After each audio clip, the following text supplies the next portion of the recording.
Freedom physically refined rice bran oil cholesterol ని శుభ్రం చేసేందుకు ప్రతిరోజు వాడండి ఫ్రీడమ్ రైస్ బ్రాన్ ఆయిల్. నమస్తే, welcome to Suman TV news. నేను మీ సాయి. ఆంధ్రప్రదేశ్లో పిఠాపురంలో జరుగుతున్నటువంటి రాజకీయాలు రోజు రోజుకి మరింత హీట్ను పెంచుతున్నాయి. ముద్రగడ చేసినటువంటి కామెంట్స్ తర్వాత అక్కడ మరింత పొలిటికల్ హీట్ పెరిగింది. తాజాగా ముద్రగడ చేసినటువంటి వ్యాఖ్యలని తన కూతురే ఖండిస్తూ ఆమె చేసినటువంటి వ్యాఖ్యలు కూడా ఇప్పుడు పెను దుమారంగా మారాయి. దీనికి కౌంటర్గా మరళీ ముద్రగడ చేసినటువంటి మాటలు కూడా ప్రస్తుతం పిఠాపురం నియోజకవర్గానికి సంబంధించి తీవ్ర చర్చనీయాంశంగా అయితే మారాయి. దీనికి సంబంధించి మనం మాట్లాడదాం. మనతో పాటు Suman TV news chief editor Keshav గారు ఉన్నారు. సార్ నమస్తే. పిఠాపురం రాజకీయాలు మరీ పర్సనల్గా వెళ్తున్నట్టు కనపడుతున్నాయి. ఫ్యామిలీలో కూడా పూర్తిగా విభేదాలు వచ్చేటువంటి పరిస్థితికి కనపడుతున్నాయి. ముద్రగడ చేసిన వ్యాఖ్యలు, ఆమె కూతురు తాజాగా చేసినటువంటి వ్యాఖ్యలు ఎలా చూడొచ్చు సార్?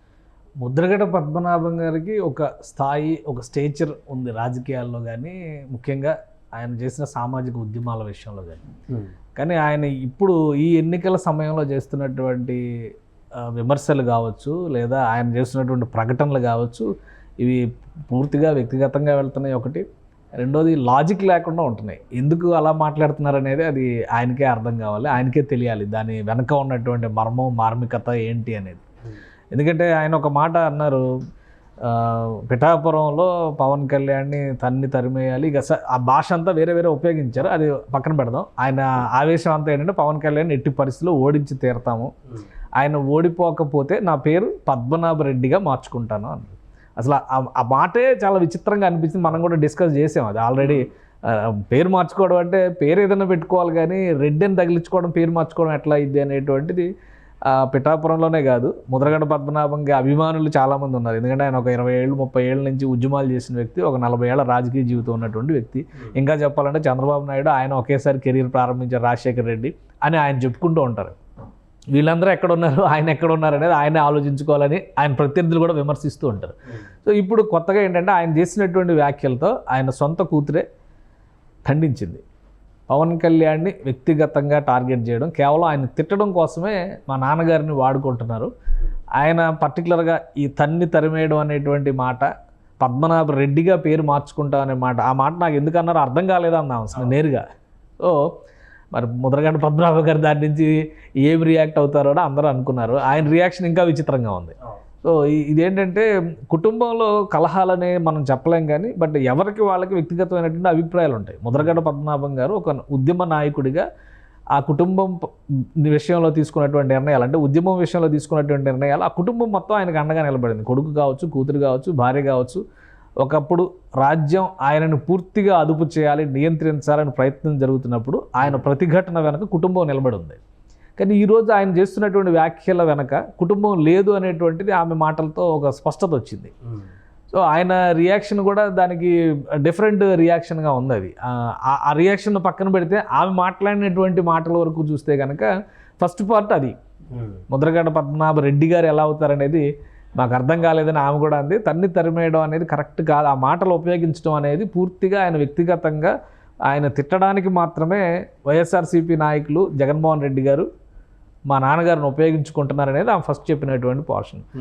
ఎండ్ లైన్ అంటే ఎక్కువ, ఆ ప్రకటన కూడా ఎక్కువసేపు లేదు, 1.5 minutes or 2 minutes, అంతకంటే ఎక్కువ లేదు. ఆ 2 ముక్కల్లోనే ఆమె తేల్చింది ఏంటంటే పిఠాపురంలో పవన్ కళ్యాణ్ని గెలిపించడం కోసం మా సాయశక్తిలో మేము ప్రయత్నిస్తామని చెప్పింది. సో అది కాంట్రాస్ట్.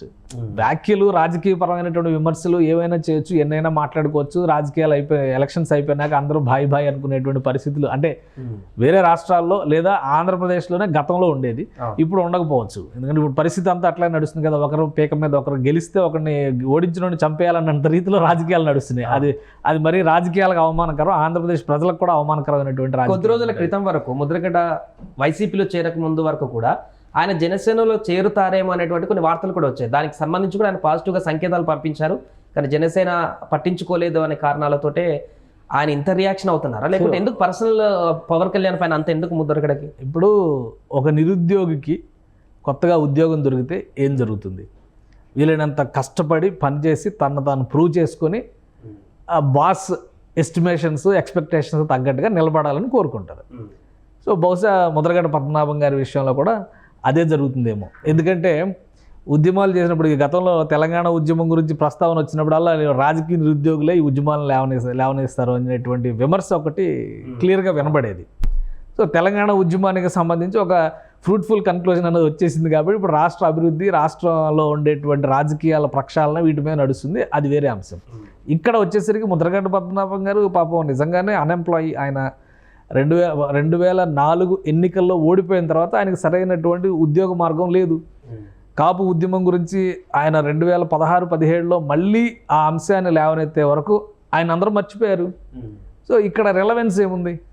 ఇప్పుడు ఆయనకు ఒక అవకాశం వచ్చింది, ఇదే ప్రయత్నం చేశారు. ఎందుకంటే ఆయన పొలిటికల్ ట్రాక్ రికార్డును మనం చూస్తే గత చరిత్రను పక్కన పెట్టేద్దాం. ఏదో ఇండిపెండెంట్గా 78లో గెలవడం, మళ్ళీ తెలుగుదేశం పార్టీలో గెలవడం, ఎన్టీ రామారావుతో విభేదించి బయటికి రావడం, మళ్ళీ ఈయన ఒక పార్టీ పెట్టడం, 89లో రంగా గారి హత్య తర్వాత ఆ వేవ్లో కాంగ్రెస్ పార్టీ గుర్తు మీద గెలిచిన వాళ్ళు అందరి జాబితాలో ఈయన కూడా ఉండడం, 1994 ఎలక్షన్స్లో మళ్ళీ ఈయన సొంత నియోజకవర్గంలో ఓడిపోవడం, ఇంకా నియోజకవర్గం మొహం చూడని చెప్పి ప్రతిపాడేలోనే శపథం చేసి ఆయన అక్కడి నుంచి దూరంగా జరిగిపోవడం. 1999లో ఎవరూ ఊహించని విధంగా, ఎందుకంటే 94లో ఆయన బయటికి వెళ్ళారు, కాంగ్రెస్ నుంచి బయటకు వచ్చారు, బీజేపీలో బహుశా ఒక 2-3 పనిచేశారు, అక్కడ వర్కౌట్ కాలేదు. 99లో మళ్ళీ తెలుగుదేశం పార్టీలో చేరారు, చంద్రబాబు నాయుడు నాయకత్వంలో ఉన్న తెలుగుదేశం పార్టీ, ఎందుకంటే అప్పటికి ఎన్టీ రామారావు గారు చనిపోయారు. సో 99లో కాకినాడ పార్లమెంట్ నుంచి ఉమ్మడి అభ్యర్థిగా, ఇక్కడ ఇది ఇంపార్టెంట్, ఎందుకంటే బీజేపీ టీడీపీ కూటమిగా ఆ రోజు పోటీ చేసింది, ఎన్డీఏ అభ్యర్థిగా 99లో ఆయన పోటీ చేసి ఎంపీగా గెలుపొందారు. అదే కూటమి 2004లో పోటీ చేసినప్పుడు ఓడిపోయారు, ముద్రగడ్డ పద్మనాభం గారు ఓడిపోయారు. అప్పుడు కూడా అనూహ్యమైన రాజకీయం జరిగింది, ఎందుకంటే రాజశేఖర రెడ్డి గారు పాదయాత్రలో కాపు రిజర్వేషన్ హామీ ఇచ్చి అధికారంలోకి వచ్చారు. తర్వాత కాపు రిజర్వేషన్ అనేటువంటి మాటే లేదు. కానీ 2009లో చిరంజీవి గారు ప్రజారాజ్యం పార్టీ పెడితే ఆ పార్టీ మీద వ్యతిరేకత ఆయన మళ్ళీ కాంగ్రెస్లో చేరాడు. కాంగ్రెస్లో చేరి రాజశేఖర రెడ్డి గారు టికెట్ ఇస్తే పిఠాపురం నుంచి ఆయన ఎమ్మెల్యేగా కంటెస్ట్ చేశారు. అదే పిఠాపురంలో ఆయన ఓడిపోయి 3వ స్థానంలో నిలబడ్డారు. గెలిచింది ప్రజారాజ్యం పార్టీ అభ్యర్థి, 2వ స్థానంలో ఉంది టీడీపీ అభ్యర్థి వర్మ. ఇప్పుడు వర్మ ఉన్నాడు కదా, జనసేన పార్టీకి సహకరిస్తున్న వర్మ, ఆయన 2వ స్థానంలో ఉంటే 3వ స్థానంలో ఈయన ముద్రగడ్డ పద్మనాభం గారు ఉన్నారు. సో అక్కడి నుంచి ఆయన ఎవరు పట్టించుకోలేదు. మళ్ళీ 2014 ఎలక్షన్స్ వచ్చేటప్పుడు కాపు రిజర్వేషన్లు చర్చ వచ్చినప్పుడల్లా కుల పెద్దగా ఆయన ప్రస్తావన తెచ్చారు. అయితే ఇప్పుడు ఏంటంటే వైసీపీలో చేరే ముందు ఆయన కులాన్ని కూడా పరిస్థితించారు, కాబట్టి కులంతో సంబంధం లేదు, నేను కుల నాయకుడిని కాదు రాజకీయ నాయకుడిని అని చెప్పారు ఆయన. సో ఇప్పుడు రాజకీయం అంతా కూడా కులం పక్కన పెట్టేసి పార్టీ వర్సెస్ కూటమి అన్నట్టుగా నడుస్తుంది.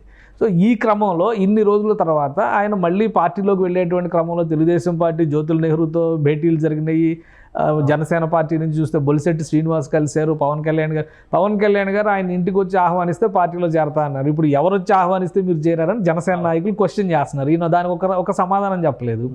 అంటే పవన్ కళ్యాణ్ అయితే వచ్చి పిలవాలి, జగన్మోహన్ రెడ్డి గారు అయితే వచ్చి పిలవాల్సినటువంటి అవసరం లేదు. సో ఈ వేరియేషన్స్ అనేవి ఆయన వ్యక్తిగతంగా పవన్ కళ్యాణ్ మీద ఎందుకో మరి, అంటే అదే సామాజిక వర్గం అయినప్పటికీ కూడా అప్పుడు చిరంజీవితోనూ విభేదించారు, ఇప్పుడు పవన్ కళ్యాణ్తోనూ విభేదిస్తున్నారు. అంటే ఈయన ఒక రాజకీయ దురంధరుడు అని చెప్పని ఈయన దగ్గరకు వచ్చి జీ హుజూర్ మీరు వచ్చి మాకు సహకరించండి, లేదా మీరు వచ్చి మా పార్టీకి మార్గదర్శనం చేయండి అనేటువంటి ఎక్స్పెక్టేషన్స్ ఏమైనా ముద్రగడ్డ పద్మనాభం గారిలో ఉన్నాయా?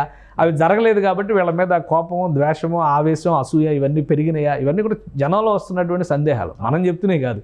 ప్లస్ జనసేన పార్టీ నాయకులు లేవనెత్తినటువంటి ప్రశ్నలు.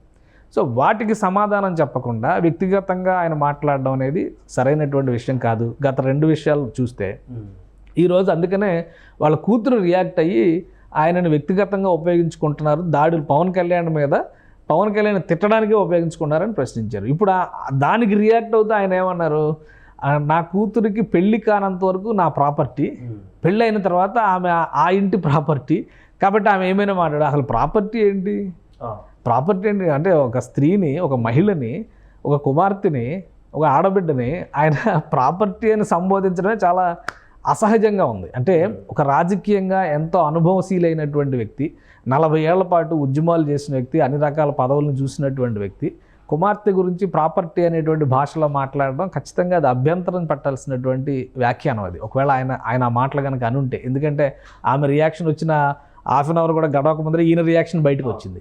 సో ఆయన మాట్లాడినటువంటి విధానం, ఆ ప్రెస్ మీట్లో మాట్లాడింది తప్పే, ఇప్పుడు ఆయన కుమార్తె మీద మాట్లాడుతున్నది కూడా తప్పుగానే ఉంది. కానీ నుంచి పిఠాపురంలో కాపు ఓటర్లను ప్రభావితం చేస్తారనేటువంటి అంశానికి సంబంధించి ముద్రగడను అక్కడ ముందు పెట్టినప్పుడు వైసీపీ, ఈ జరుగుతున్నటువంటి పరిణామము, ఆయన మాట్లాడుతున్నటువంటి విధానము, ఇప్పుడు జరుగుతున్నటువంటి కుటుంబ పోరు, ఇవన్నీ కూడా మరింత అక్కడ సొంత కాపు కులస్తులైన వాళ్ళకే ఇది కొంత ఎబ్బెట్టుగా అనిపిస్తలేదా? అంటే ఒకటేంటంటే ఇప్పుడు ఆంధ్రప్రదేశ్లోనే కాదు ఏ రాష్ట్రంలో అయినా కానీ రాజకీయంలో అధికారం ఉన్నటువంటి వ్యక్తుల చుట్టూ వ్యవహారం నడుస్తుందన్న విషయం అందరికీ తెలుసు. ఇక్కడ వచ్చేసరికి ఏమవుతుందంటే కులం అనేటువంటి ముద్ర ఆంధ్రప్రదేశ్లో ఎక్కువ ఉపయోగిస్తున్నారు. దురదృష్టవశాత్తు గత 5 ఏళ్లుగా మరీ ఎక్కువ ఉపయోగించాల్సినటువంటి అనివార్యత వచ్చింది. ప్రాంతం వారీగా విడిపోవడం, కులం పేరుతో విడిపోవడము, గతంలో రాజధాని అనగానే అది కూడా మళ్ళీ కుల రాజధాని అనేటువంటి ప్రస్తావన రావడం, ఇవన్నీ కూడా చాలా ఇప్పుడు ఉన్నటువంటి జనరేషన్ పైన విపరీత ప్రభావం చూపించేటువంటి వ్యాఖ్యానాలు. వాస్తవానికి అక్కడ జరుగుతున్నటువంటి పోరాటం ఏంటంటే జగన్మోహన్ రెడ్డి ప్రైమ్ మినిస్టర్ ఒక ప్రైవేట్ ఛానల్కి ఇచ్చినటువంటి ఇంటర్వ్యూలో ఒక మాట చెప్పాడు క్లియర్గా. అక్కడ ఉన్నటువంటి ప్రభుత్వాన్ని కొనసాగించాలా వద్దా అనేటువంటి చర్చ ఒకవైపు, కేంద్రంలో బలమైనటువంటి ప్రభుత్వం ఏర్పడాలంటే ఆంధ్రప్రదేశ్ చేయాల్సింది ఏంటి అనేటువంటి అంశం పైన ఆంధ్రప్రదేశ్ ఓటర్ ఆత్మపరిశీలన చేసుకుంటున్నాడు. అందుకే మేము కూటమి కట్టాము ఆంధ్రప్రదేశ్లో అని చెప్పాడు ఆయన. సో అంటే అదే అంశాలను మనం దృష్టిలో పెట్టుకొని చూస్తే పిఠాపురంలో జరుగుతుంది ఒక ఎన్నికలకు సంబంధించినటువంటి వాతావరణంలో, ఎన్నికల ప్రచారంలో ఎవరు వాదం, ఎవరు ఎంత బలంగా ఉన్నారు. పవన్ కళ్యాణ్ మొదటి రోజు నుంచి ఒకటే చెప్తున్నారు, జగన్మోహన్ రెడ్డిని వైసీపీ రహిత ఆంధ్రప్రదేశ్ అంటున్నాడు కదా, ఆయన ఇచ్చిన స్లోగనే అది కదా. సో దాన్ని మళ్ళీ వేరే కులం కోణంలో చూస్తానికి ఎలా అవకాశం ఉంటుంది? ఒకవేళ అదే అనుకుంటే మొదటి నుంచి ఎందుకు కులం చర్చ ఎక్కువ వస్తుందంటే ఆంధ్రప్రదేశ్లో, అయితే ఒకవేళ తెలుగుదేశం పార్టీ గెలిస్తే, తెలుగుదేశం పార్టీతో కనుక జనసేన పార్టీ పొత్తు పెట్టుకుంటే ఇది ఒక కొత్త సమస్యలకి కారణం అవుతుంది. 2014లో ఏం జరిగిందో అది జరుగుతుంది, వైసీపీకి అధికారం చేజారేటువంటి ప్రమాదం ఉంది అనేటువంటి ఒక ఆలోచన ఉంది. కాబట్టి అక్కడ కుల ప్రస్తావన ఎక్కువ చేశారు. వంగవీటి రంగా హత్య కేసుని పదే తీసుకొచ్చారు. రంగా గారి కేసుని ఆయన చనిపోయినప్పుడు కూడా ఎన్నిసార్లు ఎవడో చర్చలో పెట్టలే, ఎంత ఎంక్వైరీలు చేయలే. ఎందుకంటే చేసి ఉంటే కనుక నిజానికి ఎవరు దోషులో ఆ రోజే తేలుండేది. 89లో ఆయన 88లో చనిపోతే 89లో ఇమీడియట్గా కాంగ్రెస్ గవర్నమెంట్ ఫామ్ అయింది.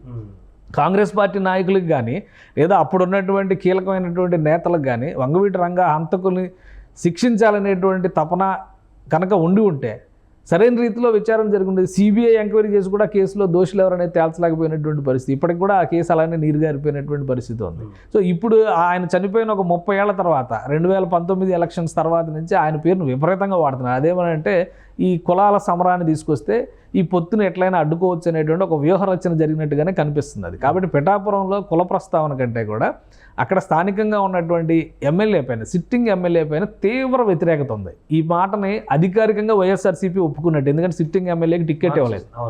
అంటే అది అధికారికంగా వైసీపీ ఒప్పుకున్నట్టే కదా. ఆ ఎమ్మెల్యే వ్యతిరేకత కావచ్చు, ప్రభుత్వ వ్యతిరేకత కావచ్చు, ఏదైతే ఉంది వైసీపీ అనే వాదాన్ని లేదా వైసీపీ చెప్పేటువంటి వాదనని పిఠాపురం ప్రజలు ఆమోదించేటువంటి పరిస్థితులు లేవనే సిట్టింగ్ అభ్యర్థిని పక్కన పెట్టింది, సిట్టింగ్ ఎమ్మెల్యేని.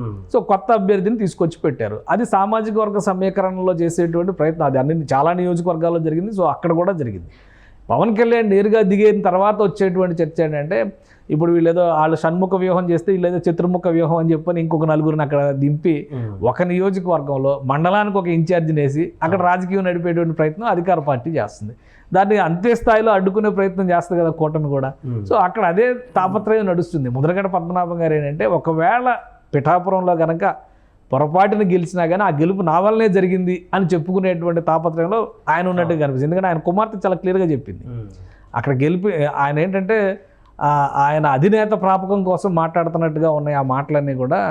అసలు ఆ పద్మనాభరెడ్డి అని మార్పు చేసుకుంటాననే మాట ఎందుకు అన్నారో కూడా మాకు అర్థం కావట్లేదు. ఆయన అభిమానులు కూడా చాలామంది ఫోన్లు చేసి బాధపడ్డారని చెప్తున్నారు.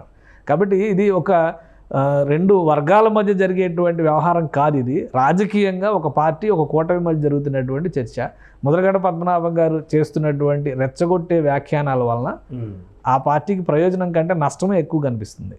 Right sir. సో మొత్తానికి అది పిఠాపురంలో ముద్రగడ చేసినటువంటి వ్యాఖ్యలు, దాని తర్వాత ఆయన కూతురే నేరుగా రంగంలోకి దిగి ఆమె చేసినటువంటి వ్యాఖ్యలు, దానికి కౌంటర్గా మళ్ళీ ముద్రగడ చేసినటువంటి వ్యాఖ్యలు అక్కడ పూర్తిగా రాజకీయ హీట్ని అయితే పెంచుతున్నాయి. పిఠాపురంలో ప్రజలకు కూడా కొంత కన్ఫ్యూజన్ ఏర్పడేటువంటి పరిస్థితి నెలకొంది.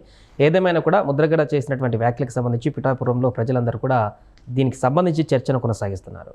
సుమన్ టీవీలో మీ పర్సనల్ అండ్ బిజినెస్ ప్రమోషన్స్ కోసం కింది నెంబర్కి కాంటాక్ట్ చేయండి.